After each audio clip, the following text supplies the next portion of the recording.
नमस्कार, मैं हूं मिलिंद खांडेकर और आप देख रहे हैं साप्ताहिक सभा का विशेषांक। इस बार हम बात करेंगे असम विधानसभा चुनाव को लेकर। असम में पिछले 10 सालों से बीजेपी के गठबंधन की सरकार है और अगले साल दोबारा विधानसभा चुनाव होने जा रहे हैं। इस चुनाव से पहले कांग्रेस ने अपने सांसद गौरव गोगोई को प्रदेश अध्यक्ष बनाया है। तो क्या कांग्रेस का ये दाव अगले साल विधानसभा चुनाव में काम करेगा? इस बारे में बातचीत करने के लिए मेरे साथ जुड़ रहे हैं वोट वाइब के फाउंडर, पार्टनर और पॉलिटिकल बाबा के नाम से ट्विटर पर मशहूर अमिताभ तिवारी। अमिताभ, बहुत-बहुत स्वागत है। अमिताभ, ये जो आपने सर्वे किया है वोट वाइब ने, तो इसके मुताबिक जो मुख्यमंत्री पद के लिए जो चेहरा आपने बताया है, उसमें हेमंत बिस्वा शर्मा जो कि अभी मुख्यमंत्री है और गौरव गोगोई, इनमें बड़ी कड़ी टक्कर दिख रही है। मतलब 46% लोग चाहते हैं कि हेमंत बिस्वा शर्मा को मुख्यमंत्री बनाया जाए, जबकि 45% लोग चाहते हैं कि गौरव गोगोई मुख्यमंत्री बने।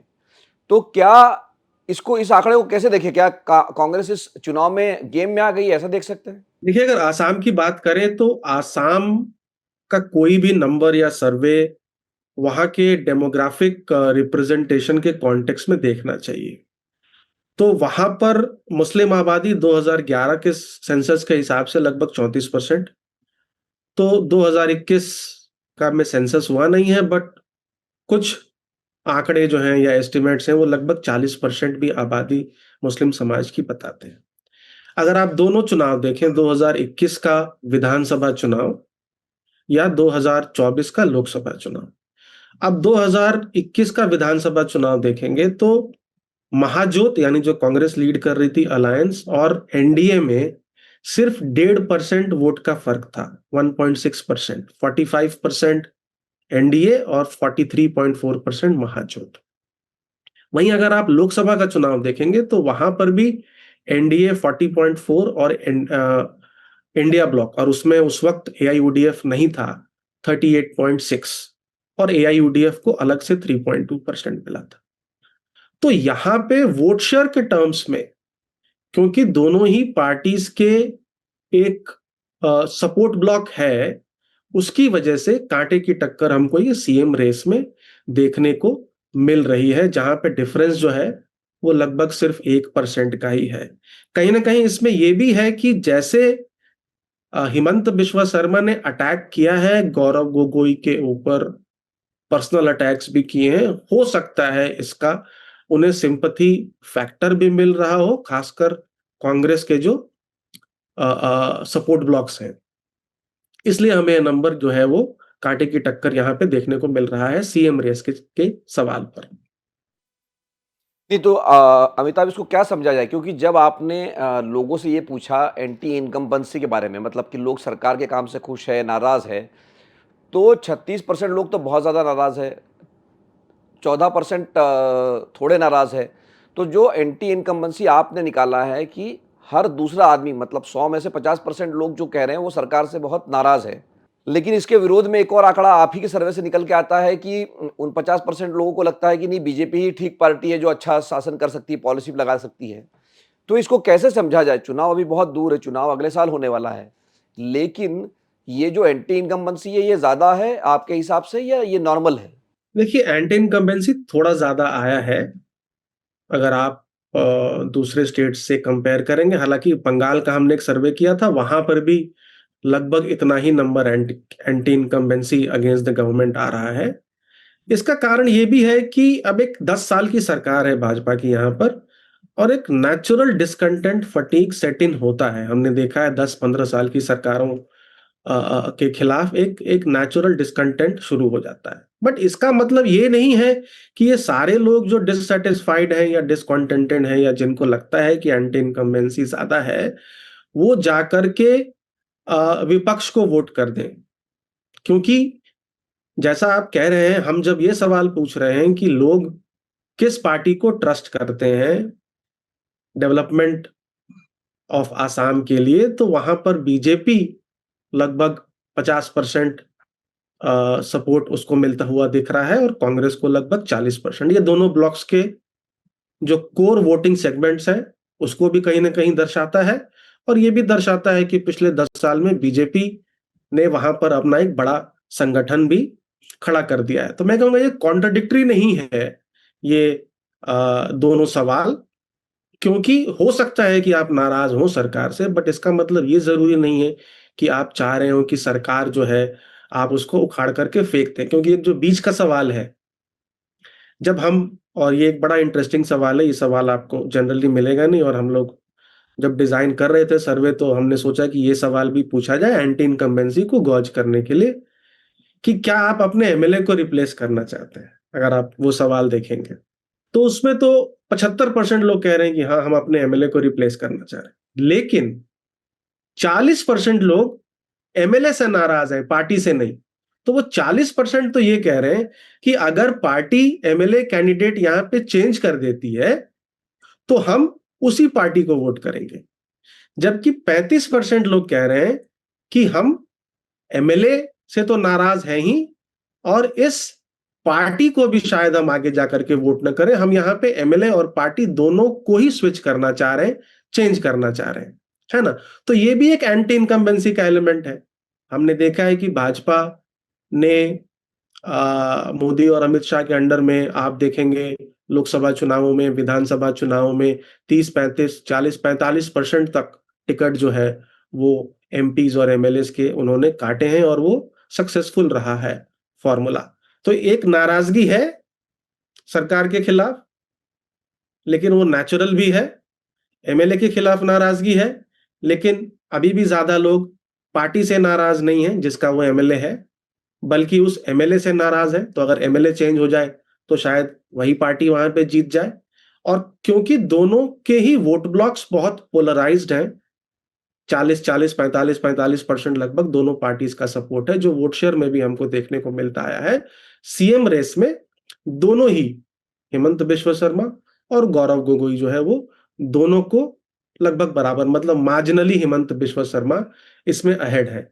इसमें एक और बात आती है कि सीएम रेस में अहेड होना जरूरी नहीं है कि वो वोट शेयर में ट्रांसलेट करे, क्योंकि सीएम के चेहरे के नाम पे कितने लोग वोट कर रहे हैं ये भी जानना बहुत जरूरी होता है। सीएम रेस में तो ठीक है कोई व्यक्ति आगे है, लेकिन सीएम चेहरा ही आधार नहीं होता है किसी भी व्यक्ति के वोट करने का। इश्यूज होते हैं, डेवलपमेंट होता है, प्राइम मिनिस्टर का चेहरा होता है, बेनिफिशियरी स्टेटस होता है, state government beneficiary, central government beneficiary, जाति होता है, धर्म होता है, बहुत सारे मुद्दे होते हैं, पार्टी लॉयल्टी होती है, एटसेट्रा। तो सीएम का चेहरा सिर्फ एक फैक्टर है जिसके बेसिस पे लोग वोट करते हैं। तो वहां पर कांटे की टक्कर दिख रही है, लेकिन क्योंकि अन्य फैक्टर्स की वजह से बीजेपी वहां पर मजबूत दिख रही है। जब हम ये सवाल पूछ रहे हैं कि आप किस पार्टी को ट्रस्ट करते हैं आसाम के डेवलपमेंट के लिए, वहां पर बीजेपी को एक अच्छा खासा एज हमको देखने को मिलता है। नहीं, तो अमिताभ आखिर में मेरा सवाल ये है, क्योंकि आपने स्पष्ट रूप से पूछा नहीं है कि वोटिंग इंटेंशन क्या है, किसको वो वोट देंगे, आपने उसको ट्रस्ट के लिए पूछा है। लेकिन मैं थोड़ा पीछे ले चलता हूँ आपको कि 2016 में जब चुनाव हुआ तो कांग्रेस के साथ एआईयूडीएफ नहीं था, तो कांग्रेस का वोट शेयर था करीब 31% और भारतीय जनता पार्टी का जो अलायंस था उसका वोट शेयर था 42%, मतलब 10% से अधिक का फासला था दोनों जो बड़ी पार्टियां हैं उनके गठबंधन में कह लीजिए। तो उसका साफ फायदा दिखा हमको जब सीधे सीधे फायदा नजर आया वहां पर भाजपा को। 2021 में कांग्रेस ने एआईयूडीएफ के साथ गठबंधन किया और उसका असर वोट शेयर में देखा। जैसा आप कह रहे हैं कि दोनों पार्टियों का वोट शेयर 1% से ही बीजेपी लगभग आगे थी दोनों पक्षों के बीच में। लेकिन अब जब हम लोकसभा चुनाव देखते हैं तो कांग्रेस ने ये गठबंधन तोड़ दिया। तो अब जब विधानसभा चुनाव होने जा रहा है तो क्या होगा अगर कांग्रेस अकेले लड़ती, मतलब अकेले से मेरा आशय ये है कि एआईयूडीएफ को नहीं लेकर लड़ती है, तो क्या बीजेपी की राह आसान हो जाएगी? देखिए, जब हम ये ट्रस्ट वाला सवाल पूछ रहे हैं तो वो ऑफ कोर्स जैसा आप कह रहे हैं डायरेक्ट नहीं है, एक इनडायरेक्ट वे है किसी भी पार्टी के वोट शेयर या सपोर्ट बेस को आंकने का। और क्योंकि 2024 के लोकसभा चुनाव में ये दोनों पार्टीज अलग-अलग लड़ी हैं, इसीलिए हम देख रहे हैं कि जो हिस्टोरिकल डिफरेंस है वोट शेयर का, जो 2021 में लगभग 1.5% ही था, वो आज 10% के करीब दिख रहा है, क्योंकि एआईयूडीएफ यहाँ पर इस अलायंस में अभी मिसिंग है। अभी एआईयूडीएफ ने फैसला नहीं किया है कि वो इंडिया ब्लॉक को ज्वाइन करके लड़ेगी या नहीं। तो एआईयूडीएफ एक इम्पॉर्टेंट पीस रहेगा। हालांकि हालांकि लोकसभा चुनाव में अगर आप देखेंगे तो एआईयूडीएफ का सपोर्ट बेस घटा है, और एआईयूडीएफ के बिना भी कांग्रेस पार्टी जो है वो उसने वोट शेयर टर्म्स में एक अच्छी टक्कर दी, 1.5-2% का ही फासला रहा है। बट क्योंकि ये एक local election, hyper local election रहेगा, तो एआईयूडीएफ भी एक रोल प्ले करेगा, खास करके मुस्लिम इन्फ्लुएंस डोमिनेटेड सीट्स में। और वो हमको देखना पड़ेगा कि अल्टीमेटली एआईयूडीएफ का अलायंस कांग्रेस पार्टी के साथ होता है कि नहीं होता है। अगर होता है तो ये जो जब हम आगे सवाल हो सकता है पूछें कि आप किस पार्टी को ट्रस्ट कर रहे हैं या किस अलायंस को आप वोट करेंगे, तो ये जो फासला अभी 10% का है, वो हो सकता है हिस्टोरिकल एवरेज जो हमको 1.5-2% पिछले 2 चुनावों में दिख रहा है, उस तरफ मूव कर जाए। तो अमिताभ, आपकी जो ये आकलन से एक और बात समझ में आती है कि जो असम के मुख्यमंत्री है वो गौरव गोगोई की पत्नी को लेकर जो आरोप लगा रहे हैं कि उनके पाकिस्तान से संबंध है, उनके फॉरेन ओरिजिन को लेकर जो सवाल उठा रहे हैं, तो वो कहीं ना कहीं, जैसे आपने कहा, कि वो पोलराइज और करना चाहते हैं कि सारे नॉन मुस्लिम वोट में अगर कहूँ वो बीजेपी की तरफ से आ जाए। तो ये क्या कहीं इसी तरह से सोच कर ये अटैक किया जा रहा है? हो सकता है कि इसमें एक एक पोलराइजेशन की स्ट्रैटेजी हो, बिकॉज अल्टीमेटली 60% वर्सेस 40%, यानी जो यूपी में 80-20 या बिहार में भी 80-20 आप कह सकते हैं, जो नारा कहीं कभी ना कभी दिया गया है, तो यहाँ पे 60-40 का रेशियो है, तो रेशियो थोड़ा टाइट है। और इस सपोर्ट बेस को और कंसोलिडेट करने के लिए हो सकता है ये स्ट्रैटेजी अपनाई गई हो। लेकिन कहीं न कहीं महिलाओं में ये स्ट्रैटेजी नहीं चल रही है। जो अगर हम सीएम फेस की बात जब कर रहे हैं, तो सीएम फेस में काफ़ी polarised view, not only in terms of age, यानी 18 टू 24 एज ग्रुप में गौरव गोगोई आगे हैं, but also in terms of gender, कि महिलाओं में लगता है कि कहीं न कहीं ये, क्योंकि आप उनकी पत्नी पे अटैक कर रहे हैं, तो कहीं न कहीं ऐसा लग रहा है कि ये मुद्दा उतना नहीं चल रहा है। तो महिलाओं में लीड गौरव गोगोई कर रहे हैं लगभग 8-9% से। लेकिन पुरुषों में, क्योंकि ये जैसा एक पोलराइजेशन की स्ट्रैटेजी हो सकती है, वहाँ काम कर रहा है, तो वहाँ पर वो लीड जो है लगभग 10% या 9-10% की हिमंत बिस्वा शर्मा को मिल रही है। तो एक सेगमेंट में काम कर रहा है और एक सेगमेंट में जो है ये काम नहीं करता हुआ आज की डेट में दिख रहा है फॉर सीएम फेस। लेकिन पार्टी के ऊपर जब सवाल हम पूछ रहे हैं, तो पार्टी में क्लियर एज अभी बीजेपी को लगभग 9 से 10% का दिख रहा है। बहुत बहुत धन्यवाद अमिताभ, इस बातचीत के लिए। तो हमारे साथ जुड़े थे अमिताभ तिवारी, जो कि वोट वाइब के संस्थापक है। उन्होंने एक सर्वेक्षण किया है असम को लेकर, और उसका निचोड़ ये है कि गौरव गोगोई को प्रदेश अध्यक्ष बनाने का फ़ायदा कांग्रेस को होता दिख रहा है। कम से कम जो मुख्यमंत्री पद की रेस है वो बहुत टाइट हो चुकी है।